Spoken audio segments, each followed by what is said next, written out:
Welcome to basics of physics. और आज हम यहाँ डिस्कस करेंगे रिलेटिव वेलोसिटी के बारे में। ठीक है, तो चलिए देखते हैं रिलेटिव वेलोसिटी क्या है। एक होती है वेलोसिटी और एक होती है रिलेटिव वेलोसिटी, दोनों अलग अलग टर्म्स हैं। ठीक है, तो चलिए देखते हैं रिलेटिव वेलोसिटी क्या है। The relative velocity of an object, एक ऑब्जेक्ट में लिया है B with respect to object A, यानी दो अलग अलग ऑब्जेक्ट हैं, एक ऑब्जेक्ट बी है दूसरा ऑब्जेक्ट क्या ए है।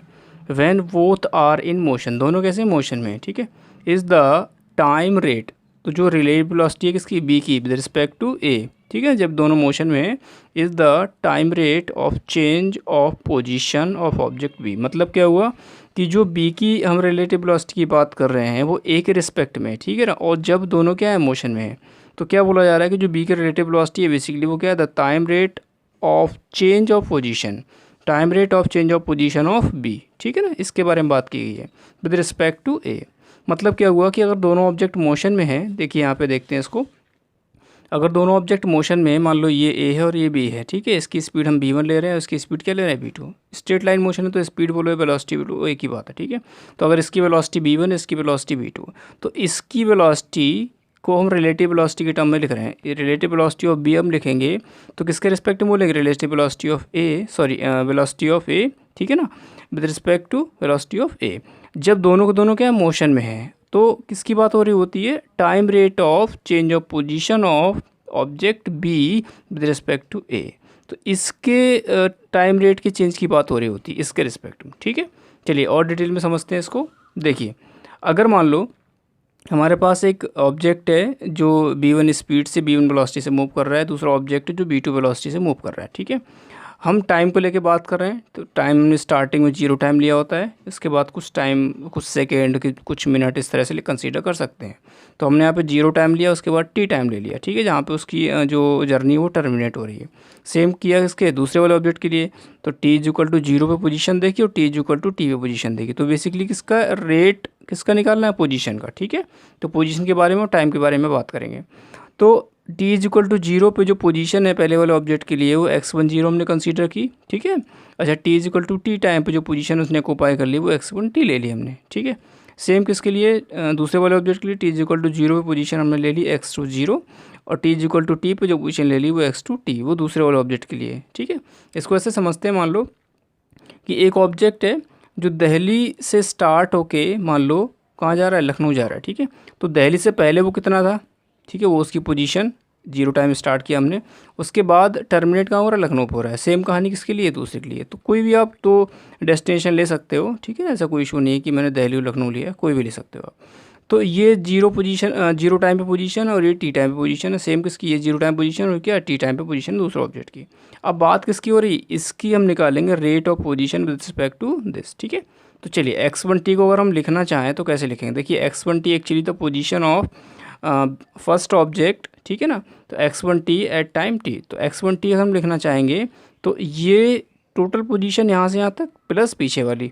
देखिए, अगर इस वाले पॉइंट पर खड़े होकर बात करें तो यहाँ से यहाँ तक की पोजीशन प्लस पीछे वाली जो पीछे की पोजीशन रही हो, यानी x10, तो x10 प्लस दिस। ठीक है, तो यानी ये वाली पोजीशन और इस वाली पोजीशन का टोटल जो होगा वो x1t को रिप्रेजेंट कर रहा होगा। यहाँ पे खड़े, देखिए इस तरह से हम यहाँ पे खड़े हैं, तो यहाँ पे खड़े होके ये वाली पोजीशन प्लस इसके पीछे वाली पोजीशन। ठीक है, तो क्या हो जाएगा, x1t is equal to x10 plus b1 into T. अब ये कैसे निकाला हमने, यहाँ से यहाँ तक जो टाइम का गैप है t माइनस 0 यानी t गैप हो गया, यहाँ से यहाँ तक वेलोसिटी क्या है हमारी b1 है, तो ये पोजीशन कितनी हो जाएगी, डिस्टेंस इज इक्वल टू क्या होता है, स्पीड इनटू टाइम, यानी displacement is equal to velocity into time. ठीक है, तो यहाँ पे हमने जो पोजीशन निकाली है, डिस्प्लेसमेंट निकाला, वो क्या निकाला है, वेलोसिटी इनटू टाइम के टर्म है। तो x1t क्या हो जाएगा हमारा, x10 जो कि इधर वाली पोजीशन थी, और ये टोटल पोजीशन हमने वेलोसिटी इनटू टाइम के टर्म में निकाल ली। ठीक है, सेम किसने निकाली है, 2 के लिए, तो xt2 यानी यहाँ पे जो पोजीशन है टोटल ऑब्जेक्ट की वो क्या है, ये वाली टोटल पोजीशन और इससे पीछे वाली। तो x2t क्या हो जाएगा, x20 plus v2 into T, यानी इसके टर्म में निकाला वेलोसिटी इंटू टाइम के टर्म में। ठीक है, तो ये दोनों की पोजीशन आ गई, पहले वाले की और दूसरे वाले की। ठीक है, चलिए अब देखते हैं अगर इक्वेशन 2 में से इक्वेशन 1 को हम सब्ट्रैक्ट करते हैं तो क्या होता है। देखिए, इक्वेशन 2 हमारे पास है x2t और इक्वेशन 1 है x1t की, तो दोनों को हमने डिफरेंस कर दिया, तो x2t की वैल्यू रखी यहाँ पे माइनस x1t की वैल्यू रखी, तो हो जाएगा x20 plus v2t minus x10 plus v1t।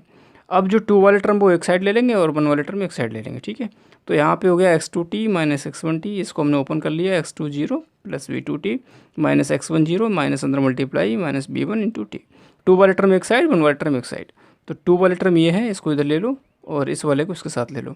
तो इसको हम इधर लाएंगे तो x2t माइनस x2 जीरो एक साथ लिख लिया, माइनस साइन बाहर लिया, इसको और इसको एक साथ लिखा। जब इधर लाएंगे तो प्लस और एक माइनस बाहर लेंगे तो अंदर क्या आएगा, माइनस आ जाएगा। ठीक है, तो ये हो जाएगा आपका x2t minus x2 zero minus x1t minus x1 zero. इधर क्या बचा हमारा b2t माइनस b1t। ठीक है, अब देखिए ये क्या है, ये आपके पास है डिस्प्लेसमेंट है ना, x2t माइनस x2 जीरो, यानी कि डिस्प्लेसमेंट। कौन सा डिस्प्लेसमेंट, देखिए this position minus this position actual displacement of this, similarly this position minus this position actual displacement of this. ठीक है ना, तो यहाँ पे क्या हो गया हमारे पास x2t minus x2 zero displacement of second object in time t, बिल्कुल सही बात है।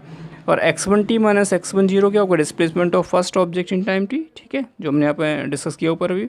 इधर क्या आ रहा है, v2 minus v1 into T.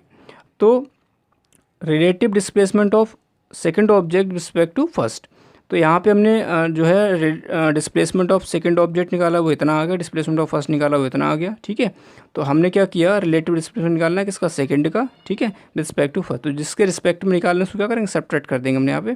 तो हमारे पास क्या आ रहा है, v2 minus v1 into T. तो ये फाइनल एक्सप्रेशन आ गया, ये x2t minus x2 zero minus x1t minus x1 zero v2 minus v1 into T. तो ध्यान रखना ये जिसका हम निकाल रहे होते हैं जिसके रिस्पेक्ट में, तो जो चीज़ रिस्पेक्ट वाली होती है उसको हम सब्ट्रैक्ट करते हैं हमेशा। ठीक है ना, ओके चलिए आगे बात करेंगे अभी। अब यहाँ पे देखते हैं relative displacement of second object respect to first object हमने निकाला हुआ था। यहाँ पे टर्म था v2 minus v1 into T को हम नीचे ले आए। तो ये क्या हो गया, relative displacement of second object respect to first object divide by time. तो relative displacement divide by time क्या हो जाएगा, रिलेटिव वेलोसिटी बन जाएगा। तो relative velocity of object second with respect to object first. ठीक है, इधर क्या आ रहा है, v2 माइनस v1। तो इसको हम ऐसे ले सकते हैं शॉर्ट में, relative velocity of two with respect to first. जो यहाँ पे लिखा होता है उसके निकाल रहे होते हैं किसके रिस्पेक्टिव में, यहाँ भी लिखा होता है। ठीक है ना, यानी कि फर्स्ट के रिस्पेक्टिव किसके निकाल रहे हैं, टू के निकाल रहे हैं। तो v21 इज इक्वल टू क्या हो जाएगा, v2 माइनस v1। मैंने आपको बताया था जिसके रिस्पेक्टिव में निकालते हैं उसकी वेलोसिटी है उसका डिस्प्लेसमेंट क्या करते हैं, सब्ट्रैक्ट करते हैं। अगर मान लो हम ऐसे निकाल रहे होते कि v12 निकालना है, यानी कि पहले की वेलोसिटी निकालनी है दूसरे के रिस्पेक्ट में। ठीक है, तो v1 माइनस v2, यानी जो पहले है उसमें से सब्ट्रैक्ट कर दो दूसरा वाला, जो पहले लिखा है उसमें से दूसरा वाला सेपरेट कर दो, रिलेटिव वेलोसिटी आपको मिल जाएगी। ठीक है, जैसे बी ए भी निकालना है तो बी ए माइनस बी बी करेंगे, बी बी ए निकालना हो तो बी बी माइनस बी ए करते हैं। अच्छा, अब एक चीज़ ध्यान देने वाली है कि जैसे मान लो हम एक्सिस पढ़ते हैं, ठीक है ना, एक्सिस पढ़ते हैं, ये ओरिजिन हो गया, ये प्लस एक्स एक्सिस हो गया, ये माइनस एक्स एक्सिस हो गया। मान लो इधर के मोशन आप प्लस ले रहे हो तो इधर मोशन क्या लोगे आप, माइनस लोगे। ठीक है, इस चीज़ का ध्यान रखना होता है।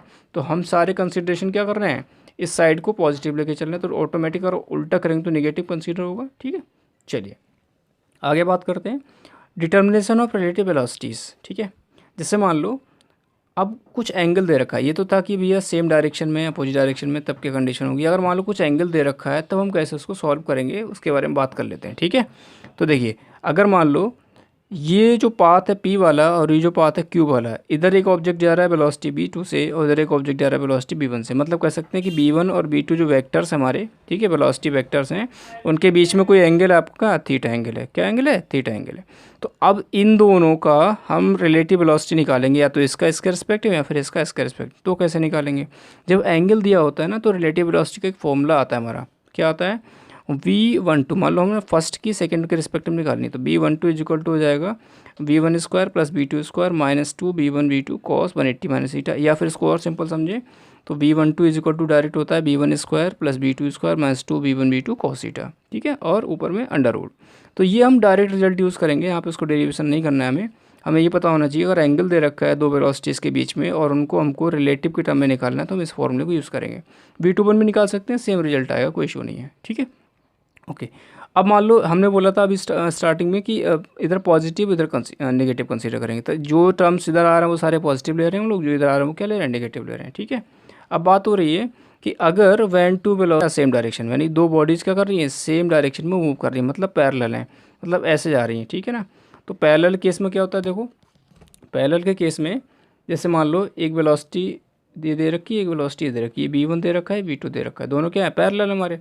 तो पैरेलल जब होते हैं दोनों तो क्या होता है वहाँ पे कि दोनों की दोनों वेलोसिटी देखो अगर पैरेलल हैं तो यहाँ पे हम इसको ऐसे निकालें, b12 कैसे निकालेंगे, b12 is equal to v1 square plus v2 square minus 2 v1 v2, और एंगल कितना दोनों के बीच में, जीरो, क्योंकि दोनों पैरेलल हैं, थीटा एंगल क्या है, जीरो हो जाएगा।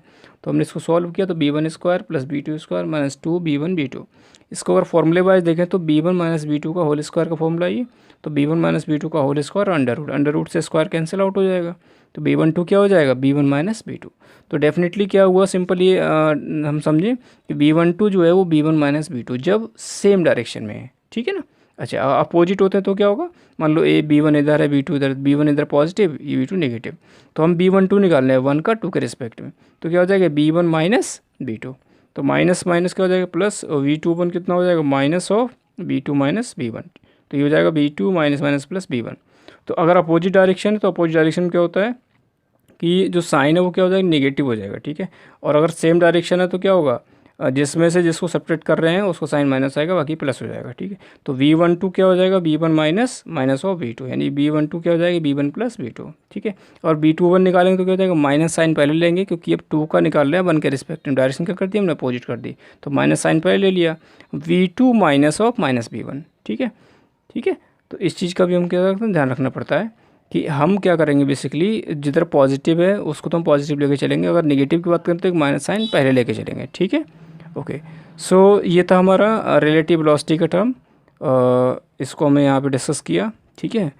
और आई होप आपको समझ आया होगा। बस ध्यान ये रखना है कि v12 जो है और v21 है किसका किसके रिस्पेक्ट में निकालना है, मतलब पहले वाले का दूसरे रिस्पेक्ट में, दूसरे वाले का पहले के रिस्पेक्ट में। जैसे मान लो ये 1 और ये 2 है तो कोई इशू नहीं है, b12 निकालना है तो b1 माइनस b2, v21 निकालना v2 माइनस v1। अगर उल्टा कर दिया तो ऐसे ये वाला टर्म है तो ये पॉजिटिव होता है ये नेगेटिव होता है, तो मान लो इसका इसके निकालना है तो कोई इशू नहीं, b1 minus of minus b2, direction opposite है तो प्लस हो गया। अब इसका निकालना है v21 निकालना है, तो अपोजिट तो आप पहले ही जा रहे हो, ठीक है। वो बिल्कुल सही बात है कि अगर इसको हम इसके रिस्पेक्ट में देखेंगे तो ये वाला टर्म इसके रिस्पेक्ट में अपोजिट है तो माइनस माइनस करना पड़ेगा प्लस, लेकिन ये जो टोटल डायरेक्शन है वो अपोजिट जा रही है तो माइनस साइन हमको पहले लेना पड़ेगा, ठीक है। तो v2 minus of minus b1 क्यों किया, क्योंकि v2 और b1 क्या अपोजिट है, ठीक है। और ये माइनस क्यों आया, ये इसलिए आया क्योंकि आप डायरेक्शन एकदम उल्टा ले रहे हो, जो कि आप निगेटिव एक्सिस पे जा रहे हो। तो इस तरह से हम यहाँ पे क्या करते हैं, रिलेटिव वेलोसिटी की जो है डिटर्मिनेशन करते हैं। तो आई होप आपको समझ आया होगा, और कोई अगर डाउट है तो कमेंट सेक्शन बताइए, एंड थैंक्स फॉर वॉचिंग।